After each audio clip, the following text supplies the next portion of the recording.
Hello friends, नमस्कार। एक बार फिर से हम आप लोगों का अपने इस यूट्यूब चैनल पर स्वागत करते हैं। मित्रों, आज का जो हमने टॉपिक लिया है वो है हमारे पास रेखीय अभिक्रमित अनुदेशन, that means linear programmed instruction.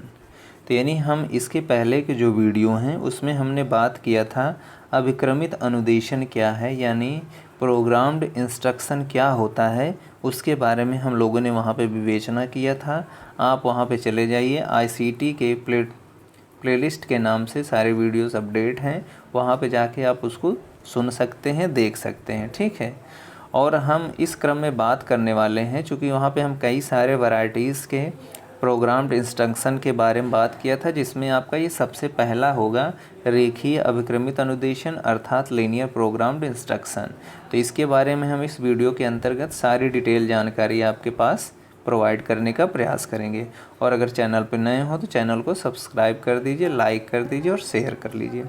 तो आइए देखते हैं कि रेखीय अभिक्रमित अनुदेशन के अंतर्गत क्या होता है। तो जैसा कि आप लोग जानते हैं, इसके अंतर्गत कि अभिक्रमित अनुदेशन एक ऐसी शिक्षण विधि है जिसमें अध्यापक की उपस्थिति की आवश्यकता नहीं होती है, वरन छात्रों को स्वयं ही तत्पर होकर स्वगति से यानी सेल्फ पेस से सीखने स्वयं के अवसर प्रदान किए जाते हैं। दैट मीन्स यहाँ पे कहने का तात्पर्य होता है कि जो रेखीय अभिक्रमित अनुदेशन होता है यानी लीनियर प्रोग्राम्ड इंस्ट्रक्शन होता है, इसके अंतर्गत कोई भी छात्र या बालक या बालिका जो है अगर कुछ सीखने का प्रयास करता है इसके माध्यम से, तो वहाँ पे शिक्षक की ज़रूरत नहीं पड़ती है। वो बच्चा जो होता है स्वयं से सीखने का प्रयास करता है। अब स्वयं से कैसे सीखने का प्रयास करता है, आइए इसी बातों को हम यहाँ पे इस वीडियो के अंतर्गत बात करने का प्रयास करेंगे, ठीक है। तो सबसे पहले इसमें जो है, इस विधि में शिक्षण सामग्री को एक ऐसे स्पष्ट क्रम में व्यवस्थित किया जाता है जिससे छात्र स्वप्रयास से उसे समझकर अपेक्षित व्यवहार परिवर्तन कर सकें। यानी अब इसके एक प्रोग्राम बनाया जाता है। इसमें क्या होता है कि एक प्रोग्राम बनाया जाता है, उस प्रोग्राम को बच्चों को दिया जाता है और उस प्रोग्राम के अंतर्गत ऐसे ऐसे इंस्ट्रक्शन होते हैं, ऐसा ऐसा अनुदेशन होता है कि जिस अनुदेशन को देख करके वहाँ पे बच्चा समझ जाता है कि हमको आगे किस तरीके से आगे चलना है। वो स्वयं से सीखता जाता है और स्वयं से आगे बढ़ने का प्रयास करता जाता है।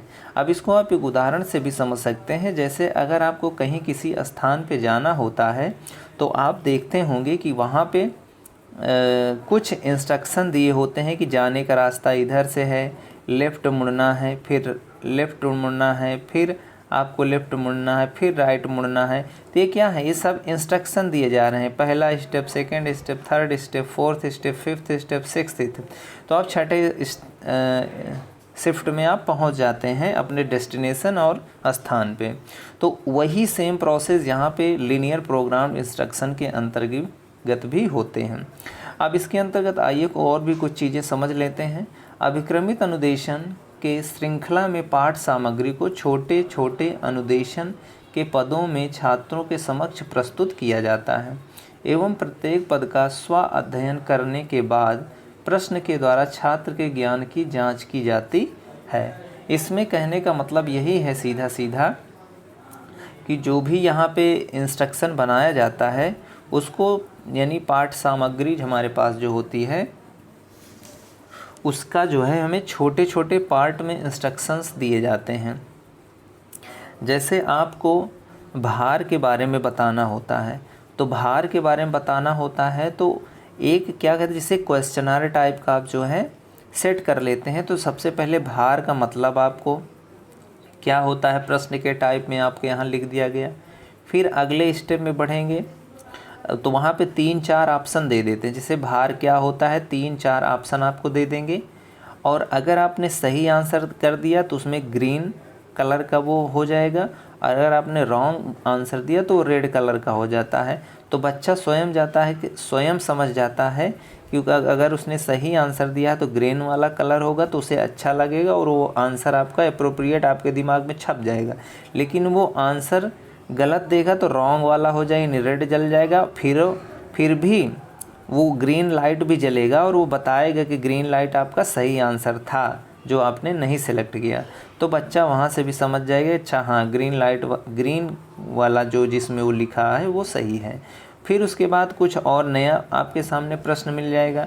यहाँ भी आपको 4 ऑप्शन दिए रहेंगे, यहाँ भी वही सेम प्रक्रिया होगी, उसके आपके लर्निंग के हिसाब से क्वेश्चन रखा जाएगा। यहाँ भी आप अगर ग्रीन वाले पे टिक कर देते हैं तो ग्रीन हो जाता है, तो आप समझ जाते हैं कि अच्छा इस प्रश्न का आंसर यही वाला होगा। आंसर देते हैं फिर भी वो गलत वाला रेड हो जाता है और राइट वाला ग्रीन ही रहता है, तो वहाँ से भी बच्चा समझ जाता है अच्छा आंसर वो होगा। तो इसी तरीके से कई आपके जो है स्टेप्स बंधे होते हैं पूरे पाठ सामग्री के। तो आई होप इस बात को समझ गए होंगे, और वहाँ से बच्चे खुद स्वयं असेस कर लेते हैं कि मैं सही कर रहा हूँ या गलत कर रहा हूँ। अब इसमें और एक बातें आती हैं, यदि छात्र के द्वारा दिया गया उत्तर सही होता है तो वह अगले पद के अध्ययन हेतु आगे बढ़ जाता है। वही चीज़ें बताई गई हैं। अगर पहला जो कुछ प्रोग्राम्स ऐसे होते हैं कि जब तक आप सही नहीं करेंगे तब तक आगे उस टर्म में नहीं आगे बढ़ सकते हैं, तो यहाँ पे भी वो ध्यान दिया जाता है कि अगर बच्चा सही आप आंसर कर देता है तो वह अगले पद के लिए अध्ययन हेतु आगे बढ़ जाता है, ठीक है। अन्यथा फिर से वो पुराने पदों को पुनः पढ़ता है, फिर से आप उसको पढ़ करके आंसर दे के तब आगे बढ़ेंगे। जब तक सही उत्तर करने तक यही प्रक्रिया चलती रहती है। एक साइक्लिक प्रोसेस में वो चीज़ें चलती रहती हैं, बढ़ती रहती हैं, क्योंकि इसमें छात्र की अध्ययन गति एक रेखा के रूप में आगे पीछे होती रहती है, ठीक है, छात्र के रूप में आगे पीछे होती रहती हैं। इसलिए इस प्रकार के अनुदेशन को रेखीय अभिक्रमित अनुदेशन कहा जाता है। मित्रों, रेखीय अनुदेशन की प्रक्रिया आपके पास यही सिस्टम होता है। अब आगे कुछ चीज़ें हम देख लेते हैं, जैसा कि रेखीय अभिक्रमित अनुदेशन के पद क्या होते हैं, इसमें कौन कौन सी चीज़ें सबसे ज़्यादा इन्वॉल्व होती हुई नज़र आती हैं। तो इसमें जो है रेखीय अभिक्रमित अनुदेशन में प्रयुक्त प्रत्येक अनुदेशन के पद 3 भाग होते हैं। 3 भाग होते हैं इसमें। सबसे पहला था उद्दीपन यानी स्टिमुलस होता है, दूसरा होता है अनुक्रिया यानी रिस्पॉन्स, तीसरा होता है पुनर्बलन यानी रीइंफोर्समेंट। तो इन्हीं 3 पदों या भागों के माध्यम से हम रेखीय अभिक्रमित अनुदेशन के पद को समझ सकते हैं, या तीनों ये इसकी प्रक्रिया संचालित होती है, ठीक है। अब रेखीय अभिक्रमित अनुदेशन व्यवहारवादी मनोविज्ञान पर आधारित है तथा इसमें अधिगम प्रक्रिया को उद्दीपन अनुक्रिया बंधन के रूप में स्पष्ट किया जाता है। उद्दीपन अनुक्रिया के संबंधन में इसे प्रस्तुत किया जाता है। उद्दीपन के सापेक्ष अनुक्रिया करके छात्र ज्ञान प्राप्त करता है, यानी जिस तरीके से हमारे पास उद्दीपन होगा बच्चा भी उसी तरीके से क्या करे, अपना एक्टिविटी करना शुरू कर देगा और उसी के साथ साथ वो सीखने का भी प्रयास करता रहता है। तो इस तरीके से हम जो है रेखीय अभिक्रमित अनुदेशन के माध्यम से व्यवहारिक जीवन में बालक को समझाते हैं और उद्दीपन के करस्पॉन्ड्स वह एक अनुक्रिया यानी रिस्पॉन्स को सुचारू रूप से संचालित करने का प्रयास करता है और एक बॉन्ड बना लेता है उद्दीपन और अनुक्रिया के बीच में, और जो कि ये किसके माध्यम से हो पाता है, वो रेखीय अभिक्रमित अनुदेशन के माध्यम से ही संभव हो पाता है। तो आई होप आप इन चीज़ों को समझ गए होंगे। कहीं आपको अगर दिक्कत भी समझ में आई होगी तो आप कमेंट के माध्यम से पूछ सकते हैं। तो इस वीडियो को हम लोग यहीं पे रखते हैं। फिर हमारा जो अगला वीडियो होगा उसमें हम लोग बात करेंगे शाखीय अभिक्रमित अनुदेशन क्या होता है, तो उसके बारे में हम उसमें डिटेल में जानकारी लेंगे। फिर मिलते हैं उस वीडियो के साथ, तब तक मित्रों जय हिंद।